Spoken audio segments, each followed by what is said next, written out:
Je vais prendre encore 2 ou 3 questions, mais tout d'abord, j'aurai une question à vous poser, si vous le permettez. Je crois qu'il serait extrêmement utile que vous nous donniez votre définition de la corruption, parce que je crois que la plupart d'entre nous, tous, je crois, ici, sommes des admirateurs de tous vos gestes et de vos paroles. Mais où commence la corruption? Un monde dont la corruption serait totalement absente, ce serait la Révolution française sans Robespierre, si vous voulez ce que je veux dire. C'est peut-être une provocation que je fais, mais je crois néanmoins que c'est une question importante. Oui, M. Razat. Attendez. Oui, peut-être la priorité à ceux qui n'ont pas encore pris la parole. Voilà, là-bas. Il y a quelqu'un. Right, sir. That's a very laudable objective and a very laudable scheme. Un objectif très louable, un projet très louable, et je vois que vous êtes en faveur de la transparence et de l'équité. Mais il y a une contradiction inhérente dans le processus de sélection, puisque vous avez dit vous-même que le processus de sélection de vos lauréats est parfaitement secret. Une autre chose, c'est que vous avez dit que vous prenez en compte injustice, crime, viol, mauvaise administration, etc.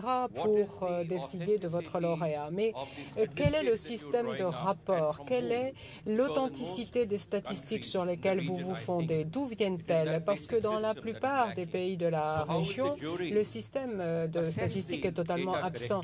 Donc, comment le jury peut-il évaluer les dossiers? Merci. Madame Fou. Micro, please. So, the micro is coming. Yeah. No, it's coming. Thank you. I want to reciprocate your Merci. J'aime, puisque vous m'avez posé une question hier soir, j'aimerais vous rendre la politesse.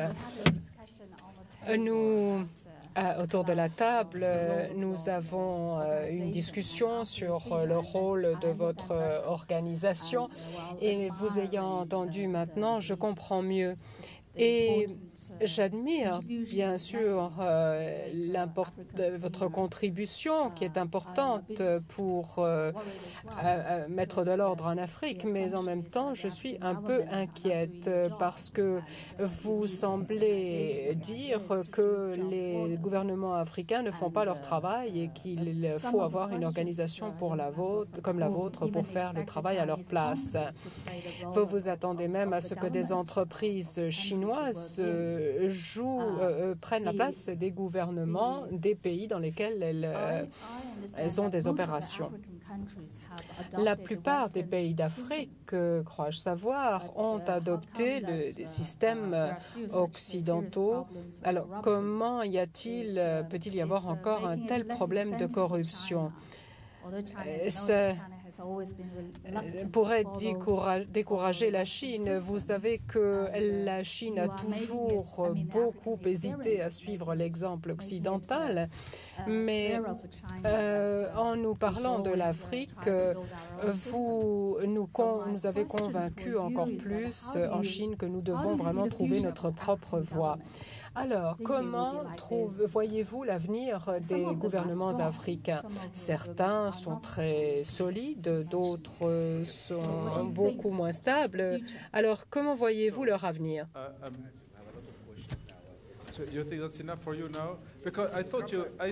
Vous voulez répondre maintenant parce que je pensais que vous étiez diplomate au sein où vous aimez avoir plusieurs questions pour ensuite choisir auxquelles vous voulez répondre. Il y aura donc un dernier tour de questions. Merci.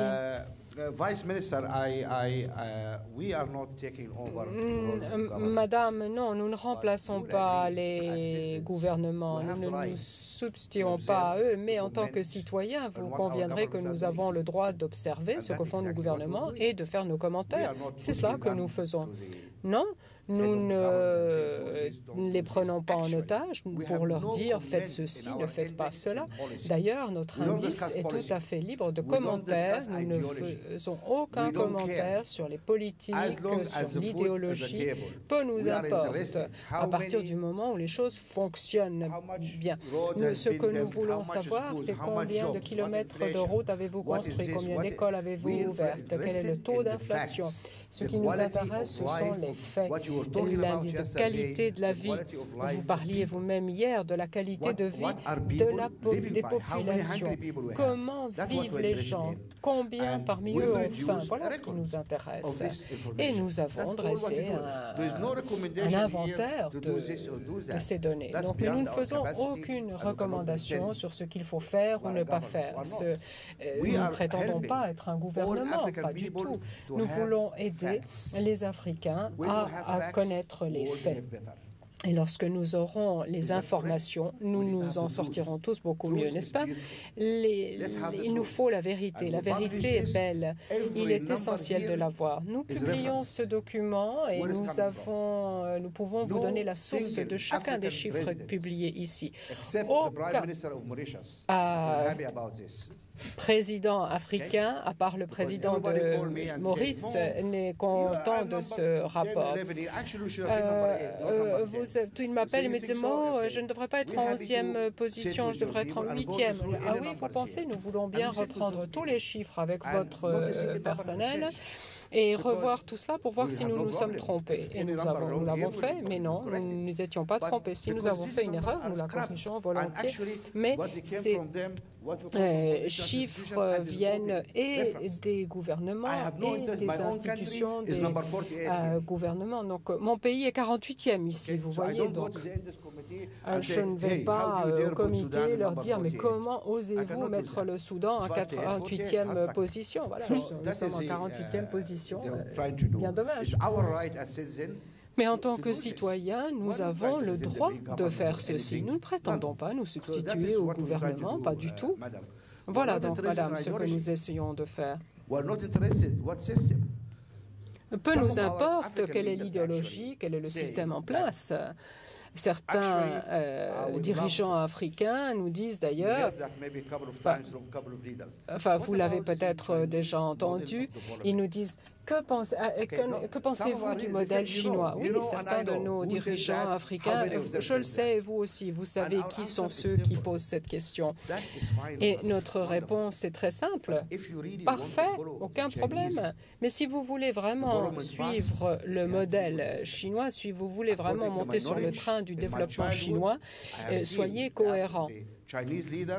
J'ai vu des dirigeants chinois, se promener en pyjama de coton et avec des sandales et se rendre au travail à vélo. Donc, laissez de côté vos complets Brioni, vos limousines, etc. Alors, si vous voulez suivre le modèle chinois, faites comme les Chinois. Nous sommes un pays pauvre, nous n'avons pas les moyens de nous payer des limousines. Et je me souviens très bien que les Chinois, chaque année aussi, vont chercher quelques maires par-ci, par-là, quelques dirigeants, ils les alignent contre un mur et ils les fusillent parce qu'ils ont été jugés pour corruption. Alors, si vous voulez prendre certains de vos collaborateurs, peut-être même des membres de votre famille et les fusiller chaque année, alors vous nous aurez montré que vous êtes vraiment sérieux dans votre lutte contre la corruption. Mais voilà, ça fait partie du modèle chinois. Alors si vous voulez suivre le modèle chinois, allez jusqu'au bout. Nous n'avons aucun problème, c'est très bien, mais soyez cohérents. Après, il y a aussi la question de l'intégration économique. C'est une grosse question en Afrique, mais enfin, c'est encore autre chose. Voilà, donc j'ai répondu à madame. Maintenant, monsieur a posé la question des chiffres. Tous ces chiffres viennent des sources qui sont citées ici. Tout est parfaitement ouvert et transparent, tout est référencé et n'importe qui peut aller vérifier. Si vous avez le moindre doute, la moindre question, nous sommes à votre disposition. La décision du comité de sélection des lauréats ne se fonde pas sur cet indice. Chissano a été choisi, a reçu le prix. Pourquoi? Le comité a dit, parce que le Mozambique, en fait, se situe, est assez mal situé sur cet indice. Alors, dites-moi Thierry, où est le Mozambique? 30 et quelques. En fait, il est assez mal situé. Mais le président a reçu le prix. Pourquoi?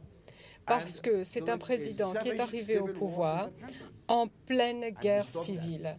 Et il a mis fin à la guerre civile. Il a tendu la main à ses ennemis. Et l'UNAMO était une organisation très puissante financée par le régime raciste d'Afrique du Sud, vous vous en souvenez. Et il a dit, alors battons-nous dans les urnes, devant les urnes, mais cessons cette violence. Voilà ce qu'il a fait. Il a permis la démocratie. Il a dit à ses ennemis, regardez ce que nous sommes en train de faire, regardez le Darfour, la Somalie, il est temps de mettre fin à ces conflits. Et avant même la fin de son mandat, il a quitté son poste. Voilà une vraie preuve de leadership. Pas nécessaire que je vous dise ce qu'a fait Mandela pour transformer son pays de manière pacifique. Le président du Botswana, un pays qui a montré qu'il est possible d'utiliser les ressources pour non pas l'avantage du gouvernement, mais de la population. Kofi Annan, au début de l'Union africaine, il y a eu une réunion. Les dirigeants étaient accueillis à l'aéroport, le président du Botswana arrivait, son avion atterrissait et on attendait donc à la descente de la première classe et le président ne descend pas, donc la limousine s'en va. Et une fois que tous les passagers sont descendus, voilà ce monsieur qui arrive, eh bien, il était venu en classe économique. Il était assis au fond de l'avion. Donc, quand il est arrivé, il n'y avait plus de réception, plus de d'honneur, plus rien. Et on lui a dit, bon, je vais prendre un taxi. Et alors on lui a posé la question de savoir, mais pourquoi avez-vous fait ça? Et il a dit, c'est simple, nous sommes un pays pauvre, donc nous allons vivre comme notre population. Président ou vice-président, vous voyagerez en classe économique. Et voilà, le Botswana n'est plus un pays pauvre maintenant. Et voilà, il faut vraiment rendre hommage à ces gens qui ont pu changer leur pays. Pour ce qui est du secret du processus de sélection, il faut comprendre, ils parlent de personnes, n'est-ce pas? Donc, on dit tel président, est-ce qu'il a les mains propres, est-ce qu'il n'a pas les mains propres, etc. Donc, il est normal qu'il puisse parler librement.